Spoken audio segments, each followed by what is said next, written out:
제2의 예배당을 건축하고 제가 부임했을 때는 거의 이제 거기에 예배를 시작할 수 있는 임박해서 동탄에 사역할 사역자들을 이제 이렇게 모집하는 가운데서 저는 거기에 이제 여자 수석 목사라고 해야 되나? 그 여자 수석 목사가 저랑 이제 안면인데 막 저를 이제 오라고 이제 추천해서 갔습니다. 물론 설교도 내고 뭐 이렇게 해서 이제 갔는데 그때만 해도 제가 보수교단이 있어서 그때는 전도사였어요.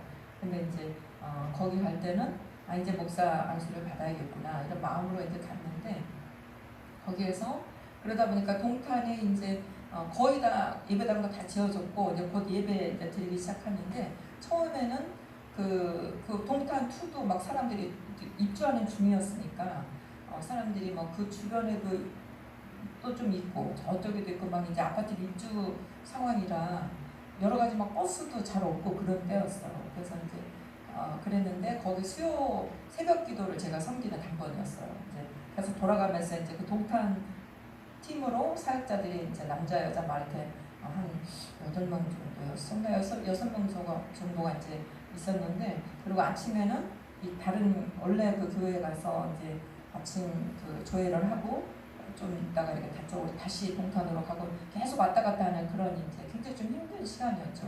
왜냐면 육체적으로 여기 우만동 현대아파트 살 때였으니까 이렇게 차 새벽에 몰고 가서 4시 반에 이제 거기 문을 열고 새벽 예배를 하니까 여기서 한 3시 몇 분쯤에 이제 출발해서 제가 운전을 하고 베스트 드라이버로서 막 그 밤을 새벽을 깨우며 이렇게 막 갔어요. 가가지고 수요 예배 이제 수요 새벽 기도를 제가 당번이니까 하는데 어느 날은 이제 수요 딱 문을 열고 그때가 겨울쯤이었을 거예요. 그러니까 문을 열고 이렇게 들어갔더니 반주자가 자매가 이제 한 사람의 반주자가 이렇게 앞에 앉아 있더라고요. 그리고 이제 제가 가서 이제 이렇게 마이크랑 거 이렇게 하고 그 다음에 저랑 파트너인 남자 목사님이 이제 방송 임한 이렇게 이제 하고 이렇게 있는데 시간이 돼서 이제 그 반주자는 앞쪽에 와서 이렇게 등을 뒤로 청중들을 뒤로 보면서 이제 반주를 하는 거예요. 반주하고 이제 새벽기도 이제 찬양하고 그 다음에 이제 반주자는 또 여기 이제 앉아 있더라고요. 앞쪽에. 왜냐하면 또 중간에 이제 끝날 때쯤에 이렇게 피아노 반주를 해야 되나 봐요. 그랬던 것 같아요. 그래가지고 이제 있는데 이제 반주 시작하고 이제 찬양하고 그 다음에 제가 이제 설교를 했죠.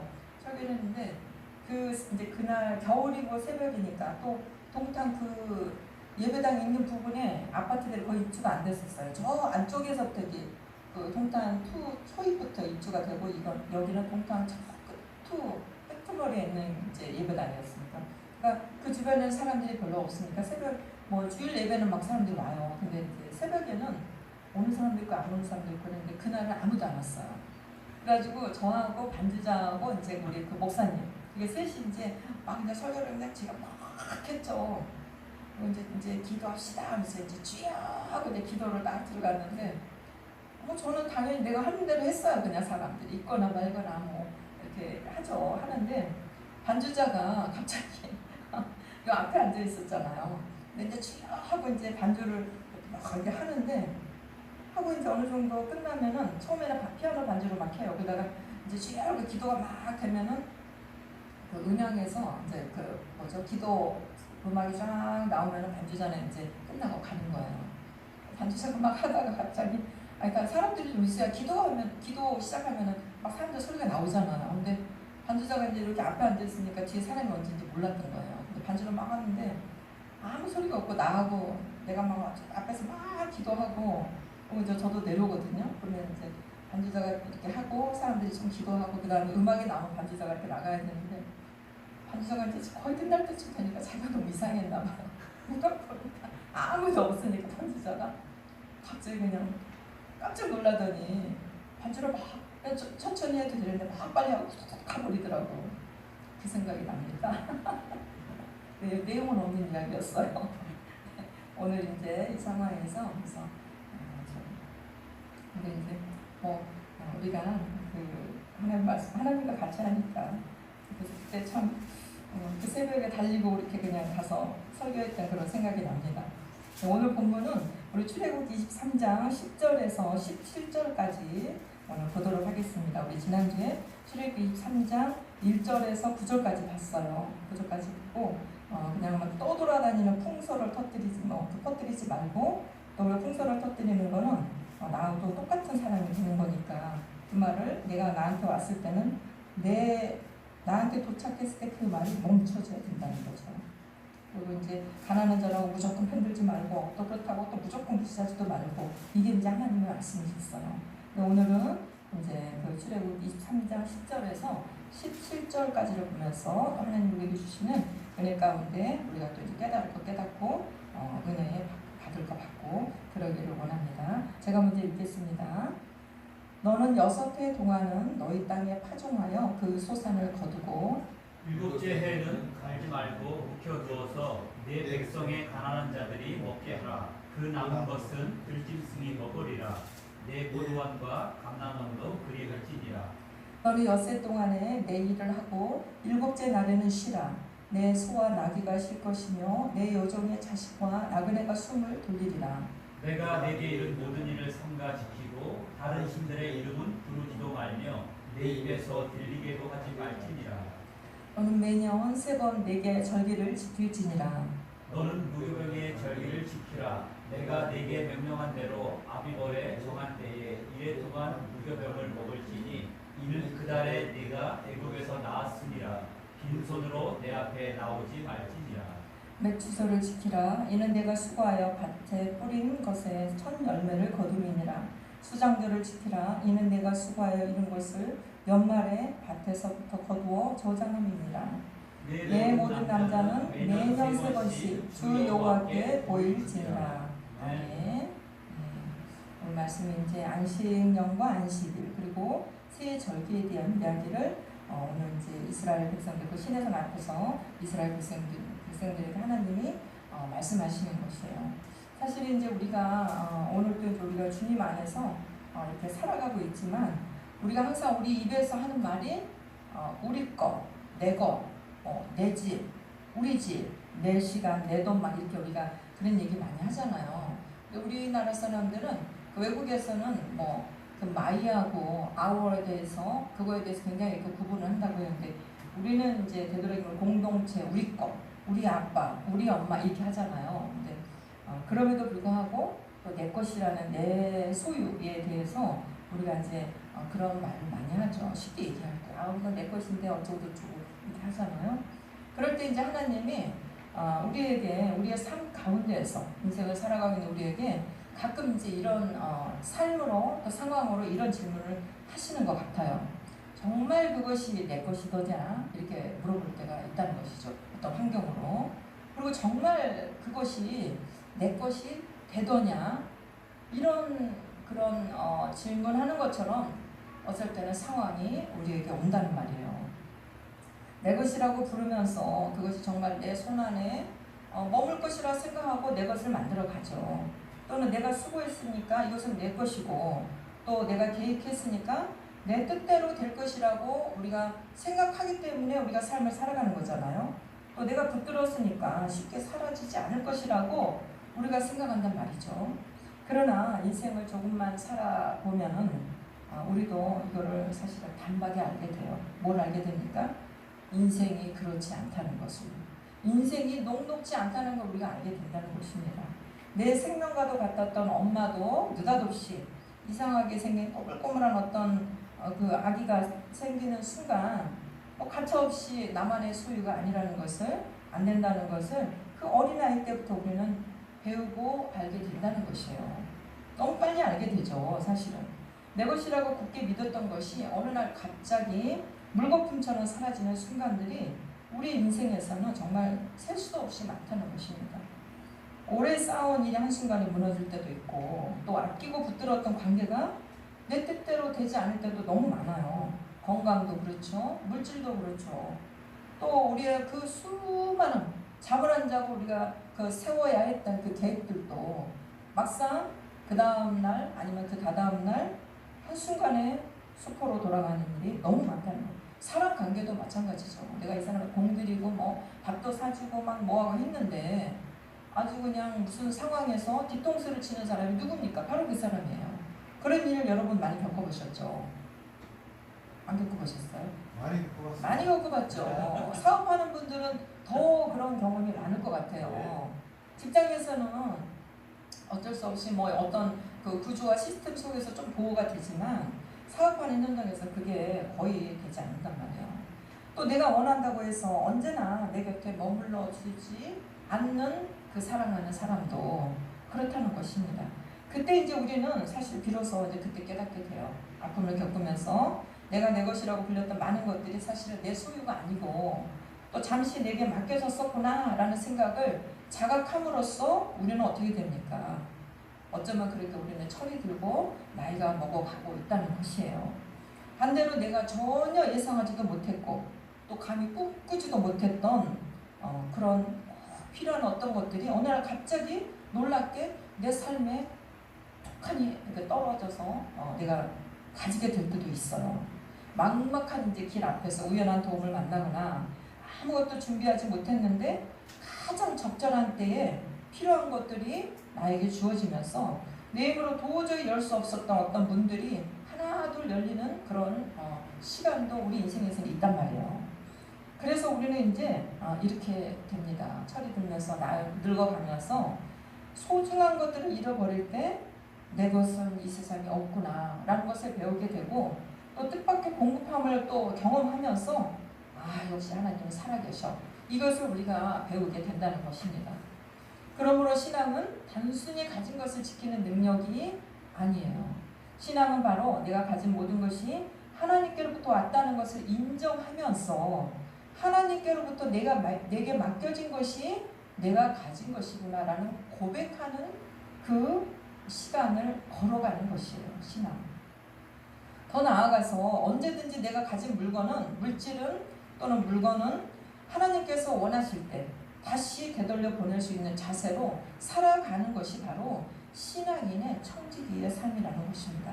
청지기는 아무것도 갖지 않은 사람을 말하는 것이 아니에요. 아무것도 없는 사람을 우리가 청지기 삶을 살고 있네 이렇게 말할 수 없습니다. 오히려 맡겨진 것이 많은 사람들이 바로 청지기의 삶을 살아가야 된다는 것입니다. 그러나 청지기는 맡겨진 것을 절대로 자기 것으로 또는 자기 소유라고 착각하지 않아요. 그는 소유에 대해 언제나 원주인의 뜻을 묻는 사람입니다. 하나님 이것을 왜 제게 맡기셨습니까? 어디에 사용하기 원하십니까? 그리고 누구에게 흘려보내기를 원하십니까? 하고 청지기는 항상 주인의 사용처를 확인한다는 것이고 그리고 컨펌을 주인님께 항상 물어본다는 거예요. 오늘 시내산 광야에서 이스라엘 백성들에게 안식년과 안식일의 절기를 하나님이 가르치시는 이유가 바로 여기에 있다는 것입니다. 하나님께서는 이제 이스라엘 백성들에게 가나안 땅을 주실 계획이 있으세요. 그들은 광야를 지나 가나안에 들어가서 그 정처 수도돌던 인생을 이제 마침표를 찍고 밭을 갈고 포도원을 가꾸며 살아가게 될 것입니다. 애굽에서는 남의 땅에서 어떤 사람들이었어요? 벽돌을 만들고 내 것이라는 걸 한 번도 소유해보지 않은 그런 종이었어요. 이제는 하나님께서 주실 기업에서 수확을 누리는 그런 백성이 될 것입니다. 우리 인생도 마찬가지예요. 우리가 어느 순간은 정처 없이 우리 인생에서 내가 주인이 돼서 아무것도 도움받지 못하고 정말 아무것도 내 것이라고 얘기할 수 없는 그런 나그네 삶을 살다가 어느 순간 하나님이 나에게 평안을 주시고 나에게 일정량의 어떤 기경할 수 있는 어떤 물질적인 것들을 주시고 그 안에서 우리를 정착하게 하실 때가 있다는 것이에요. 그러한 이스라엘 백성들에게 하나님은 오늘 출애굽기 23장 이 말씀을 통해서 하나님의 백성들이 세상의 모든 피조 세계에 대한 주권이 누구에게 있는가를 삶을 통해서 영적으로 육적으로 배우게 되기를 원하셨다는 말씀이에요. 출애굽기 23장 10절과 12절에서는 그래서 하나님께서 먼저 밭과 포도원에 대해서 말씀하십니다. 우리 10절에서 12절까지 한번 읽겠습니다. 시작. 너는 6해 동안은 너희 땅에 파종하여 그 소산을 거두고 일곱째 해는 갈지 말고 묵혀두어서 내 백성의 가난한 자들이 먹게 하라. 그 남은 것은 그 짐승이 먹으리라. 내 포도원과 감람원도 그리할지니라. 너는 6해 동안에 내 일을 하고 일곱째 날에는 쉬라. 내 소와 나귀가 쉴 것이며 내 여종의 자식과 나그네가 숨을 돌리리라. 네, 먼저 여기에서는 각자에게 소유권이 있는 토지와 포도원에서도 6년간의 경작을 통해서 그 소유자가 충분히 그 열매를 거두어서 소유한다고 허락하신다고 하나님 말씀하셨어요. 하지만 몇 년째입니까? 7년째라는 안식년에는 모든 것이 하나님에게로 다시 그 사역권이 귀속된다는 것을 오늘 말씀을 통해서 하나님은 말씀하십니다. 이것은 농업기술이나 토양을 위한 제도가 아니에요. 제가 몇 년 전에 이제 계속 사역하던 그 사역을 잠깐 멈추고 이제 나이도 먹고 이제 그 여자 사역자로서 특수 사역을 어떤 걸 할까 하다가 뭐죠? 19세가 되면은 보안에서 나오는 청년들을 뭐라고 하죠? 미자립 청년이라고 하나요? 그게 아니고 이제 그 청년들 중에서 여성들, 미혼모가 된 여성들을 위해서 뭔가를 하고 싶다 이런 마음이 막연히 있었어요. 항상 있었는데 용기도 없었고 또 이제 사역지에 내 있다 보니까 그게 안 됐었어요. 그래서 우연히 이제 미국을 가야 되는 그 상황 때문에 사임을 하면서 다시 돌아와서 여러 가지 그런 생각을 하면서 그런 것들은 무엇을 할 것인가 하다가 치유 농업이 그때 한참 우리나라에 막 이렇게 유럽에서 들어온 치유 케어파민 이런 치유 농업이 지금 치유 농협사인가 이런 게 지금 이제 자격증으로 생겼어요. 그러니까 한마디로 말해서 농업의 어떤 산업 기반을 매개체로 정신적인 멘탈을 이렇게 이제 치유해주고 하는 것을 하기 때문에 농업이 중요한 게 아니라 그 심리치료사, 그 다음에 사회복지사 이런 사람들이 농업을 매개체로 해서 예를 들어 뭐 자폐증이라든가 독거노인들 있잖아요. 그리고 우울증에 시달리는 그런 사람들을 그 치유농업 한다 그러면 이제 뭐 토마토도 조그만하게 기르고 또 그 동물들도 이렇게 가축들도 좀 이렇게 케어하면서 그 사람들이 오면 토마토를 따서 요리를 하고 가축들한테 먹이를 주고 하면서 약은 정신과 약을 먹지만 이런 어떤 그 농업이나 이런 기반을 통해서 이 사람들이 정신적으로 위로를 받고 치유를 받는 게 치유농업사예요. 그걸 한번 해보겠다고 농업기술원에 가서 이제 그 기간제 근무를 한 적이 있어요. 그때 이제 보니까 이 토지가 어떤 똑같은 그 작물로 계속 재배가 되면 그 작물이 자랄 때 그 작물이 먹는 토양에 어떤 성분이 있어요. 그거를 계속 먹으니까 그 토양이 황폐가 된대요. 그래서 예를 들어 토마토를 몇 년을 기르면은 잠시 1년 동안은 다른 작물을 기르는 거예요. 뭐 콩과라든가 이런 걸 하면은 다시 땅이 비옥해지고 그 토마토가 먹었던 성분이 이제 다시 채워지는 거예요. 그렇게 이제 한다고 하더라고요. 그래서 그렇게 사람들이 그런 얘기를 하길래 그렇구나 했는데 이제 오늘 하나님 말씀하시는 그 7년째 안식이라는 것은 그런 농업기술이나 토양을 위한 게 사실 궁극적으로 아니에요. 많은 사람들이 이러니까 역시 하나님의 그 피조세계는 물론 땅도 쉼을 필요하죠. 그런 것도 있지만 궁극적인 목적은 하나님이 창조하신 피조세계에 대한 어떤 땅이나 바다 모든 만물의 피조세계에 대한 그 어떤 그 사용권을 같은 피조물로서의 하나님의 백성들이 순종함으로써 서로에게 다시 재분배하고 재공급하는 거룩한 영적 시스템이라는 거예요. 이게 7년의 안식년이라는 게. 특히 11절에서 우리 11절 하반절 다시 한번 같이 읽겠습니다. 그 남은 것은부터 시작하겠습니다. 그 남은 것은 들짐승이 먹으리라. 내 포도원과 감람원도 그리할지니라. 네, 여기 11절에서 포도원과 감람원도 그리할지니라 라는 원문의 흐름을 보면은 이 포도원을 가리켜서 분리된 것이라고 이렇게 참고로 또 이렇게 설명을 하는 게 있어요. 분리됐다는 거, separate 됐다는 거예요. 그러니까 그 사람이 갖고 있는 그 포도원과 감람원이 있는데 이 안식년이 되면 그 밭이 그 사람으로 하여금 분리된다는 거예요. 이건 매우 의미심장한 표현입니다. 제가 이 본문을 제가 준비하면서 설교를 준비하면서 이 부분에 제가 이게 굉장히 핵심이구나. 그러니까 원래 각 사람에게 하나님은 기업을 맡기셨어요. 각자에게 크냐 작냐 이거냐 저거냐에 따라 다른 것이지. 근데 그 기업은 궁극적으로 때가 되면은 하나님께로 구별되어야 된다는 것입니다. 그래서 안식년이 되면 사람은 더 이상 그 하나님께로 구별되어야 되는 그 분리된 것에 대해서는 더 이상 자신의 권리를 주장하지 못하고 손을 떼어야 돼요. 경작도 멈춰야 되고 추수도 멈춰야 되는 것입니다. 그 순간 그 땅은 분리된 것으로 구별되어서 하나님께 속한 땅이라는 것이 드러나는 것입니다. 그래서 이때는 토지나 포도원의 소유자가 손대지도 않고 그대로 놔둬서 분리된 그 토지나 포도원에서 이 사람이 아무것도 안 하니까 이 분리된 땅의 뜻이 어디서 나오냐면 나시린이라는 거 있죠. 우리가 하나님께 구별된 자, 이때 4배로 두는 자예요. 거기에서 어원이 같이 나온 것입니다. 그래서 그냥 4배로 두는 거예요. 그 땅은.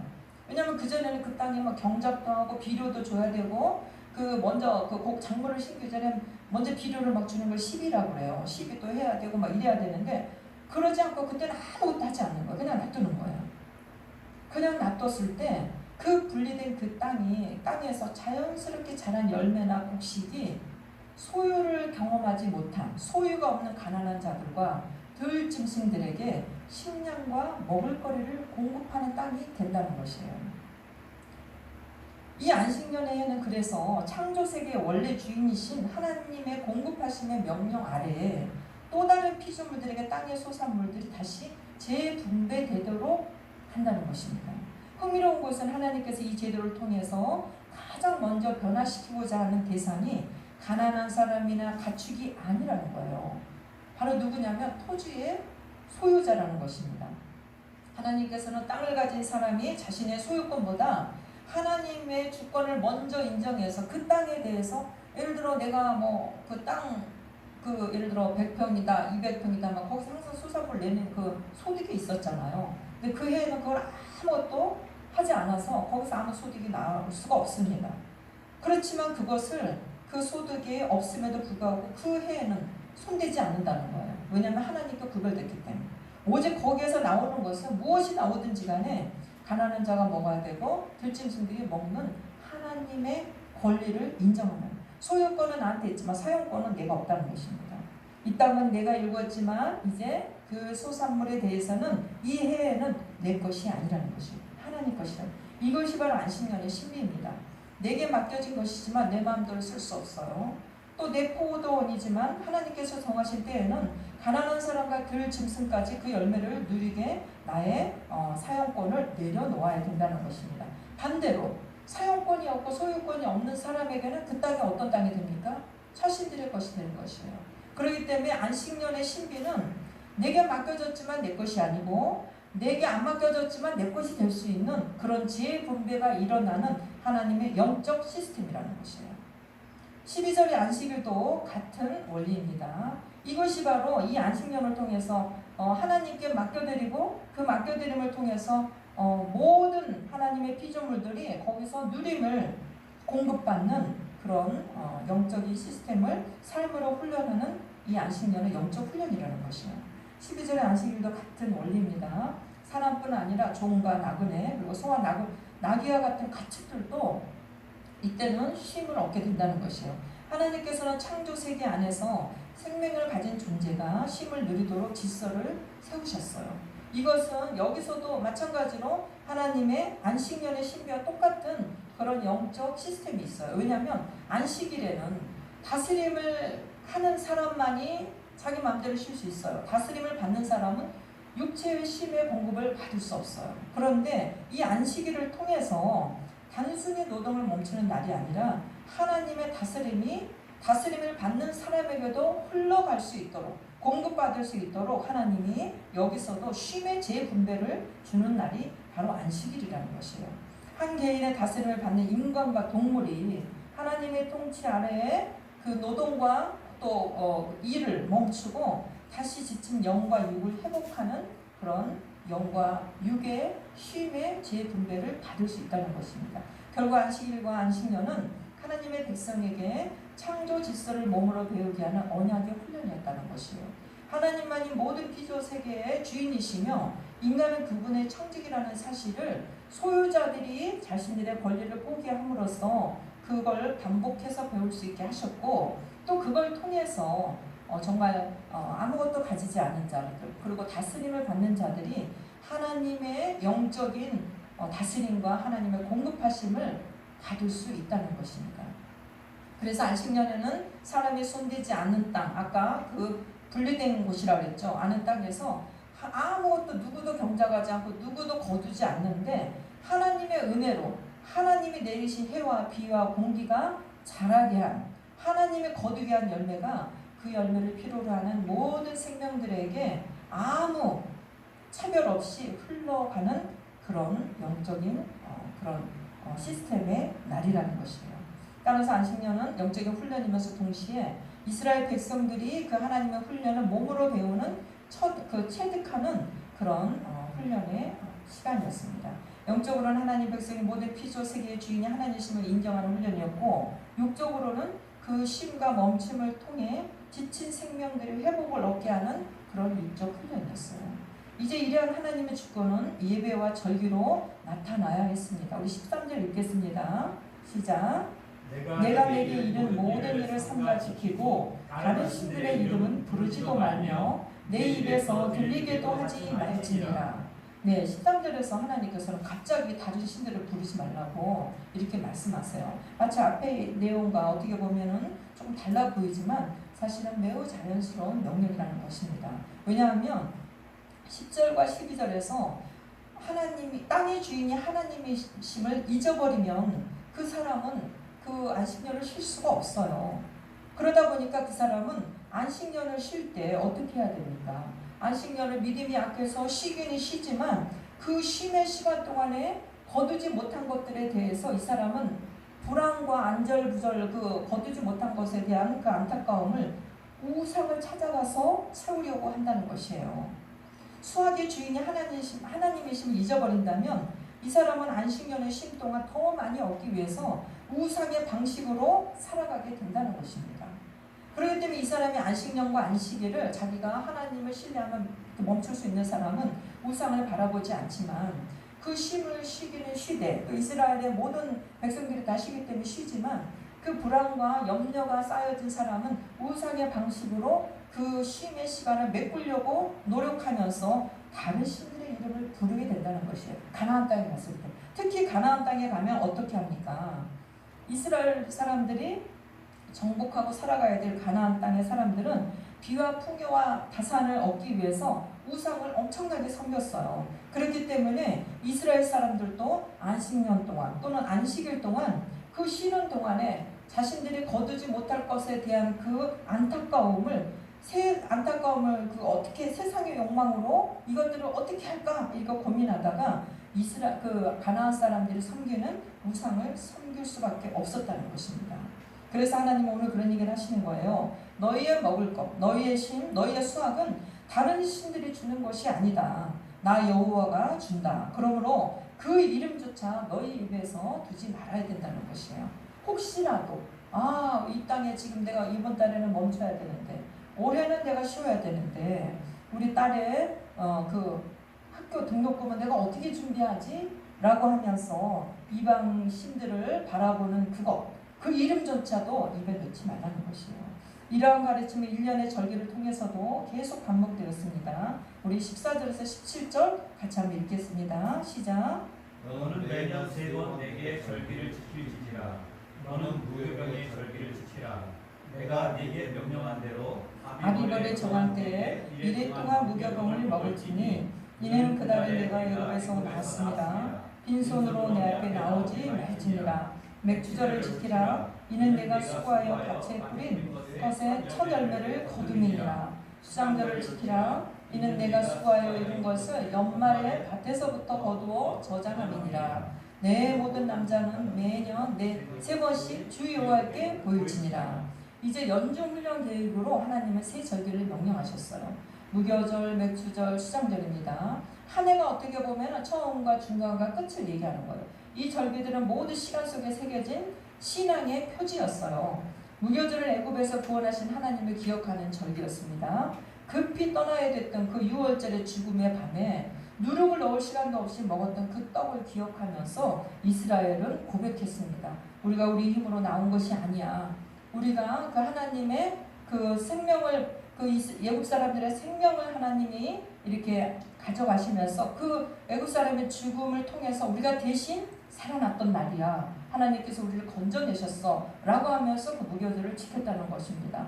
그리고 맥주절은 첫 열매를 드리는 절기였어요. 밭에서 처음 거둔 것들을 들고 하나님 앞에 나아가며 고백했습니다. 오 하나님, 올해 처음 거둔 이 열매입니다. 우리가 한 해 동안 이 열매를 하나님께 바치면 우리가 이 다음에는 우리 이 다음 달은 어떻게 먹을지 모르겠지만 일단 하나님께 바칩니다. 내 저 9개의 곡간에 다 수확이 아직 차지 않았지만 그 곡간에 먼저 나의 열매를 넣기 전에 하나님께 바쳤다는 거예요. 왜냐하면 내가 이렇게 하나님께 바쳤을 때, 하나님이 나한테 공급해 주신 그 은혜를 내가 감사해서 바쳤을 때 하나님이 나를 지켜주실 거야. 이 믿음을 가져가는 거예요. 밭에서 처음 거둔 것을 두고 하나님 앞에 고백했습니다. 이 열매는 내 수고의 결과만이 아니라 하나님의 은혜의 시작입니다. 하나님께서 하신 것입니다. 라는 고백이었어요. 그리고 수장절은 한 해의 마지막 결실을 거두며 자신들의 창고에 차고나 창고에 포도주 틀에 포도주를 담고 이거를 이제 다 채우면서 거두면서 지키는 절기였어요. 이스라엘은 그렇게 자신들의 어떤 추수의 그 곡식의 열매 그리고 포도주 틀에 가득 찼을 때 이 사람들은 자기 성취에 취하지 않고 하나님 앞에 나아가서 이 수장절을 지키며 고백했습니다. 한 해의 마지막까지 우리를 먹이신 분은 하나님이십니다. 우리가 어떤 것들을 막 사업을 해갖고 비즈니스 파트너랑 어떻게 잘해가지고 엄청난 수확을 거두거나 또 엄청난 어떤 그 물질의 풍요를 누리게 되면 야 역시 내가 참 재주가 좋단 말이야. 나는 역시 사업에는 정말 뭐가 있어. 사람들만 만나면 어떻게 사람들이 나한테 이렇게 내 사업 파트너가 다 돼주지? 막 이런 생각을 한단 말이에요. 아니면은 음식 장사를 하니까 역시 내 손맛은 역시 변하지 않았고 역시 내가 간밤에 그냥 어떤 소스를 만들고 그럼 그렇지 내가 얼마나 수고했는지 알아? 막 이러지 말아야 된다는 거예요. 왜냐면 그 지혜, 그 음식 소스를 만드는 지혜 어디로부터 왔겠어요? 하나님으로부터 왔겠죠. 많은 불신자들이 이때 굉장히 분개합니다. 아니 내가 이거 물 주고 내가 그냥 그 비가 안 오면은 물을 대고 저 밭에 가서 얼마나 내가 그 땡볕에 일했는데 그리고 벌레가 생기면 내가 얼마나 이 벌레들을 잡고 고추밭에 제가 그 담당하고 고추밭이 처음 고추 농사를 짓는 그 농사 하시는 분이었어요. 원래 이분은 다른 농사를 짓는데 고추가 돈이 된대요. 저도 몰랐는데 그거를 봄 시작할 때부터 하는 게 아니라 6월달인가 7월달에 모종을 심어요. 그래가지고 9월 오기 전에 이거를 다 수확해요. 근데 그게 그 집안에서 가장 큰 돈이 되는 수확물이에요. 왜냐하면 농업기술원에서 이렇게 단기간 그 이제 작물 그 생육 조사를 가는 이제 제가 그 단기간 공무원도 아니고 공무직이라고 그러나요? 그 이제 유한한 공무직을 하는 그 9개월 동안 활동을 했는데 그래서 그 사람들이 그 한 해의 수확을 다 거두면 그것까지 저희한테 이제 알려줘요. 저희 이 땅에서는 얼마나 수확을 거뒀다. 또 이제 농작물의 피해는 어떤 것이 있었다. 뭐 이런 거. 비 오기 전에 탄저균을 죽이기 위해서 저기 다 농약을 살포해야 돼요. 비가 오면은 탄저균이 땅에서부터 튀어서 30cm까지 튀니까 그 고추 농사를 저도 많이 공부했어요. 너무 재밌더라고요. 고추 농사를 지을 때 장마가 온다는 예보가 있으면 그 밑에 떡잎을 빨리 다 뜯어내요. 만약에 떡잎을 나는 안 뜯겠다 그러면은 농약으로 그 밑에 떡잎에 그 제일 밑에 잎사귀 있잖아요. 거기다 농약을 다 살포해야 돼요. 왜냐하면 탄저균이 비가 오면 비가 이렇게 땅에 탁 떨어지면 그때부터 탄저균들이 위로 올라가가지고 그 제일 첫 번째 잎사귀에 이렇게 다 붙거든요. 근데 약을 칠해놓으면 이게 못 붙어요. 아니면 잎사귀를 다 떼놓으면 탄저균이 안 붙어요. 그러는데 그 이제 처음 고추 농사를 하시는 분이 우리 이제 농업기술원에서 그 박사 과정을 하신 농업 박사님들하고 그분들은 한정적으로 과장 그 역할을 하세요. 근데 그분들하고 같이 가서 이제 처음 농사 짓는 분들은 이렇게 막 가르쳐 주세요. 이렇게 하라고 하는데 한 분은 이분이 다른 작물을 되게 성공적으로 하신 분이에요. 그래가지고 그러니까 이 박사님이 와서 이거 이렇게 하라고 막 얘기를 해도 농약을 그 비료를 많이 줘도 이게 상하더라고요. 썩는데요. 근데 이분이 다른 작물할 때 워낙 잘 성공하신 분이니까 네네 알겠습니다 하면서도 이건 자기 마음대로 하는 거예요. 그분이 우리가 맡은 우리 팀에서는 가장 수학을 못 내셨어요. 탄조기에 막 다 상해가지고 그렇게 했던 분이십니다. 그래서 참 이게 우리가 하나님이 우리가 뭔가를 하나님에 의해서 공부를 받았음에도 우리가 어떤 결과가 너무 좋으면은 마치 이제 내가 지혜롭고 또 하나님이 나만 사랑하시나 나만 축복하시나 이건 좋은 것 같아요. 이렇게 얘기하는 거 이렇게 하는 것도 있는데 그게 이제 너무 자아도취가 돼서 하나님의 은혜보다는 내가 했어 내 것이야 이렇게 하면 안 된다는 것이에요. 수장절은 마지막 그 결실을 거두면서 이 모든 것이 마지막까지 하나님이 우리를 먹이신 하나님이십니다. 그래서 그 아까 무교절에 그 눈물의 그 빵을 누룩 없는 빵을 먹으면서 떡을 먹으면서 우리가 애굽 사람의 죽음을 대신해서 그 사람들이 죽고 우리가 살아나는 밤이었어.